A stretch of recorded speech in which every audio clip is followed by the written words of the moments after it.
I know I've used that analogy before in another video, but it's pretty amazing, you know?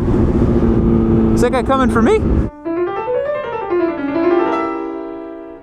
Well, everybody, you've seen my ZH2 videos. You know how I feel about this thing. But I never imagined this bike would awaken so many squid demons inside of me. It is such a nasty, angry motorcycle. And the weird part is it gets thumbs ups from everybody around. It's so interesting. Like, I was actually just leaving the office and these two guys that are near my shop gave me 2 little thumbs up for it. Everybody loves a ZH2. Maybe they can tell how badass it is. Maybe as a normie you can see how incredible the ZH2 is. What is going on, everybody? Welcome to another episode of Yammie Noob. That's my full name. If you didn't know, the title of today's video is how the ZH2 is awakening some squid demons inside of me, man. I mean, this thing is just...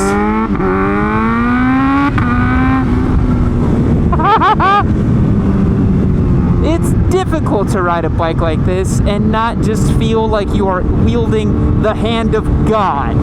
It is unbelievable. It feels like you are playing all the Exodia cards. I know I've used that analogy before in another video, but it's pretty amazing, you know? Is that guy coming for me? No, he's not. You never know with the ZH2, because you're always breaking the speed limit. And I was like, well, I have a full exhaust, and I'm going, I don't know, probably 5 or 6 over here at any given moment. Oh, man. This bike is incredible. It makes like 100 foot-pounds of torque at like 4,000 RPM. It just pulls like nothing I've ever ridden in my whole life. And the crazy part is too, you know, I genuinely thought I didn't like motorcycles like this anymore. I guess all that it took was a strong enough drug, I suppose. I hadn't realized that it would take, you know, 200 horsepower to actually get me to get excited about a street bike again. This thing's incredible. But, you know, it got me thinking a lot as to why I'm able to ride this thing now and not just nuke myself, you know? Because I feel like a lot of guys will jump on something like this and they will just nuke themselves, because it takes a lot of maturity and discipline to ride something like this on the daily or even on the semi-daily. This is a serious motorcycle. You can tell just right here, we're in 3rd gear. If I just, at any given time, I can just get ahead of anybody and anything I want. And I guess it's the saying, with great power comes great responsibility, but I think it's kind of cheesy to think of it that way. I'm glad motorcycles like this exist, because they highlight why other motorcycles are so balanced and normal and good. But I genuinely didn't think that riding something like this would get me excited. You know, when I got the ZH2, I was like, you know, it's going to be some big, dumb, fast bike, and we'll have some fun with it. But I genuinely adore this motorcycle, and I have difficulty explaining why. I find myself thinking about it when I'm not riding it. I find myself wanting to come back to it and do stuff with it, because it's such an exciting motorcycle. And that's what motorcycles are supposed to be. They're supposed to be exciting. They're supposed to be fun. You know, you should get something that makes you feel alive. And I guess at this stage in the game, for me, I need a motorcycle that can just does that all the time. This thing's crazy. And it's interesting because having put the full exhaust on it now, we've got the full Brock system, the filter, the tune, the servo delete, all the good stuff to make this thing pretty juiced the hell up. You know, I can still tell that it's a motorcycle you can just poodle around on. It's really, really loud for a poodle around kind of motorcycle. Before we put the system on it with the stock exhaust, it was quite pleasant. You could just ride it around town and no one would even know. And it was so buttery smooth and nice and usable. But now with the system like this, it's like everyone knows what this bike's supposed to do. With the pop of the quick shifter and the bang on the shifts, it's ridiculous. It's so ridiculous, dude. I've never ridden a motorcycle like this. And of course, it took a Kawasaki. It took the Kyle energy to bring it out, right?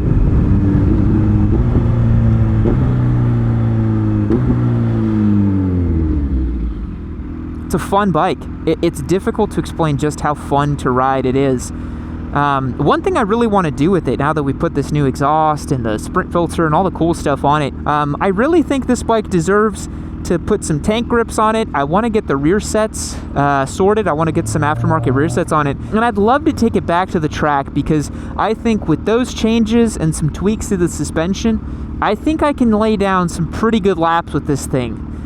Despite the fact that it's naked, despite the fact that it's got all this grunt and horsepower, and truthfully, I just want another reason to test it on track. I really do. And I know that a lot of folks will say, oh, Yammie, it's a brand new bike, you can't keep ripping on it like that. Guys, the break-in thing is a total myth. It's been proven time and time again. Several guys have gone out and broken in a motorcycle the soft way and the hard way. It doesn't really matter. Engine's already broken in from the factory. The only reason they tell you to take it easy for the first 600 miles or so is so that you get used to the bike. It literally doesn't change anything in the performance of the machine. I was about to pin it, but it's a school zone right here and the light is on. I'm about to get a gnarly ticket if I do that. And it's interesting because, you know, riding a bike like this, it's so difficult to not speed. I mean, literally, I'm already doing 30, and I feel like I'm barely getting on this motorcycle. Somehow I'm doing 34 already. It's constantly just going a little bit faster, you know?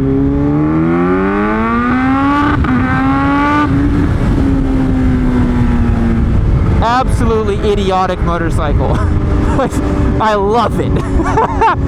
Yeah, it makes me feel like a kid again. It's literally like owning your own roller coaster. And the best part about it is that, unlike a leader bike, I'm so comfortable right now. I'm just sitting on this thing, and I can just lay into the throttle and do a power wheelie whenever I want. It's so buttery smooth, it's capable. How do you not like a motorcycle like this? It's so sweet. We've got a cool video coming out that's basically going to be like the new crop of hyper naked bikes, like a massive shootout. I'm trying to line up a Ducati Street Fighter V4S to test alongside our ZH2 and the Tuono we have in the shop. I think that would be a really cool video, and I think you guys would really like to see that. But yeah, I'm talking to my guy over at Ducati Austin, trying to make that happen to get a Street Fighter V4S lined up. But yeah, truthfully, this is I made this video just because I wanted an excuse to take the ZH2 out again. I ride it quite a bit, more than possibly any other bike we've given away, just because it's so dang fun to ride.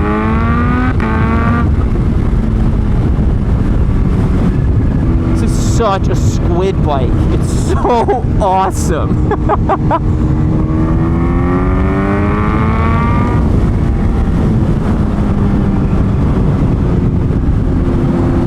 Listen to this thing, man. I'm gonna bang a couple downshifts down here as we go to this red light.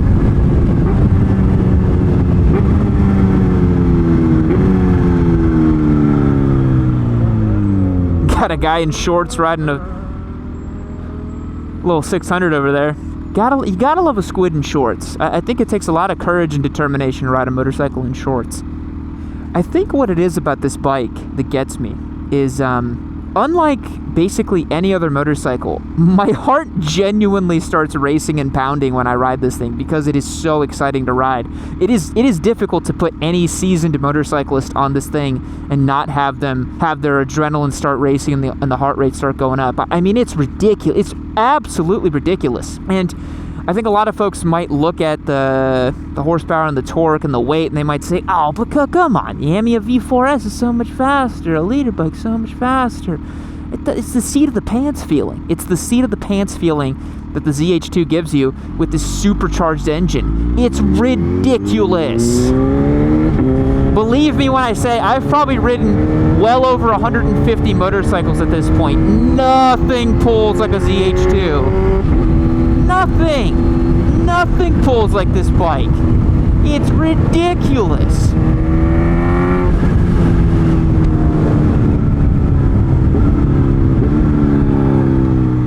It genuinely feels like you have cheat codes on in a video game. It's absolutely crazy. One thing I do miss from the stock exhaust, besides the experience of being able to just ride it around on the daily in a relaxed kind of way, is you can't hear the supercharger flutter as much.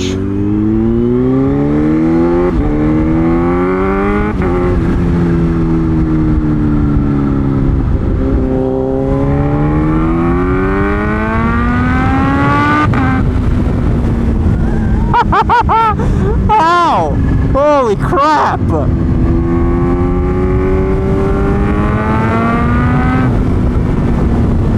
What a fun bike, dude. Holy moly.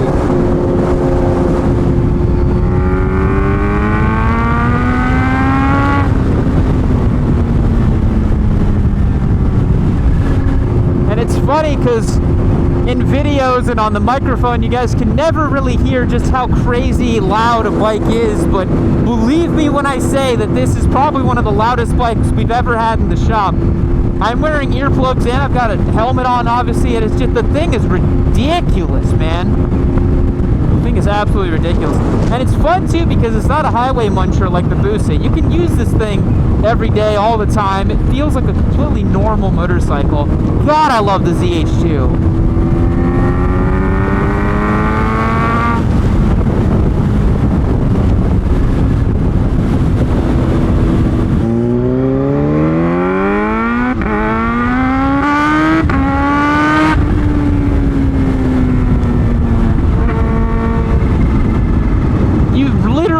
Help yourself on this bike.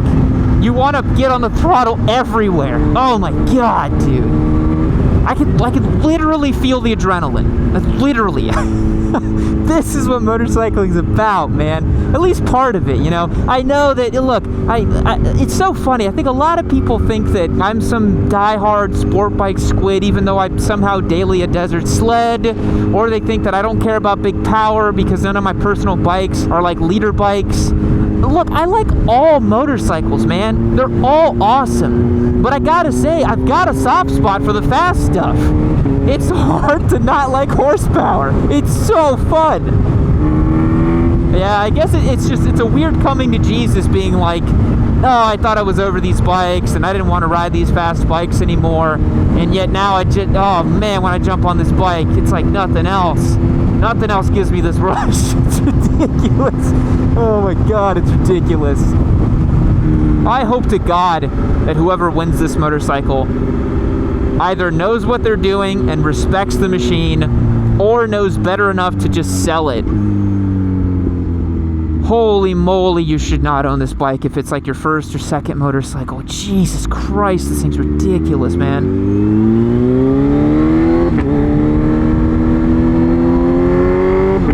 Absolutely silly motorcycle. You know what? I actually can hear the supercharger still. Interesting. Thought I couldn't hear it anymore, but I can. Oh, just the sound this thing makes. I'm definitely gonna get you guys in the backpack to get some raw audio of this thing because it's just too juicy to not do that with it. You can't. I gotta get raw audio of this thing.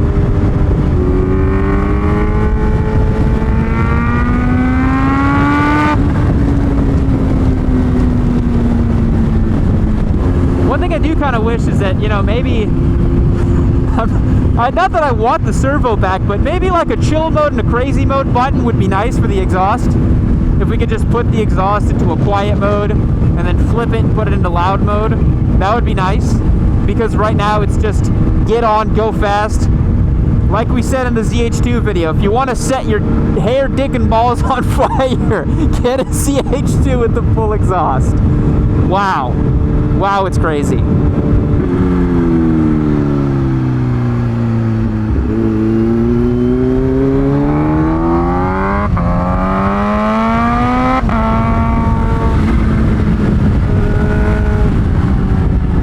Use the thing anywhere. You literally can't use the thing anywhere. It's ridiculous. Any straight, any corner, any time, nowhere can you use this thing. Absolutely crazy. And a lot of folks ask me, oh, Yammie, how does it feel like, you know, carving up corners and stuff and doing that whole thing? Look, it's not great. I mean, it's so overpowered. This chassis and this bike as it sits should have like 150 horsepower tops and like 80 foot-pounds of torque. Then it'd feel balanced and nimble and capable, and it'd be like, oh, Cowie made a pretty good naked bike. It'd be like a Z900 on steroids a little bit. But they didn't want to do that. You gotta admit, they didn't want to make a reasonable motorcycle. They were like, screw it, we're gonna make a supercharged naked bike. And that's what they did. Suzuki could have taken a page out of this book, man. They should have released the Gen 3 Busa with a factory turbo and a naked version with the factory turbo. Just to shut everyone up. That's what they should have done. An all new bike with all new stuff in it. That's what they should have done. But does Suzuki ever listen to me? No, of course not. Of course they don't listen to Yam. Yam doesn't know what he's talking about, right? Of course. Lee, man, this bike's out of control.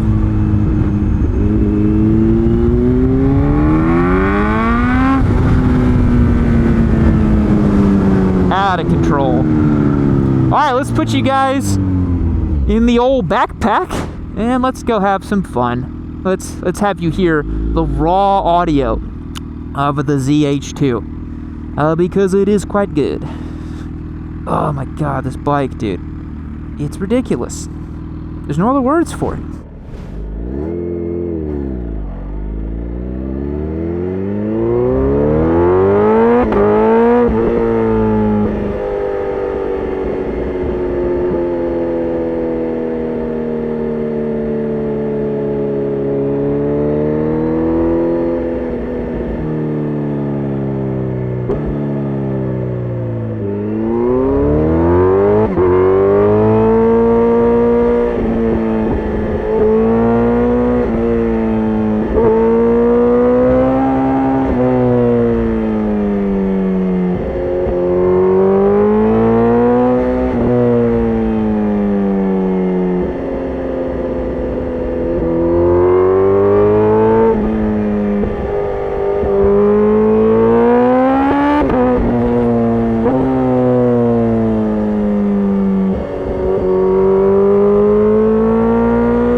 Between this and my desert sled, you might think I'm just some horrible biscotti boy, but really, if you click this video right over here, I will prove to you that I love more motorcycles than just Ducati biscottis. Click it and find out.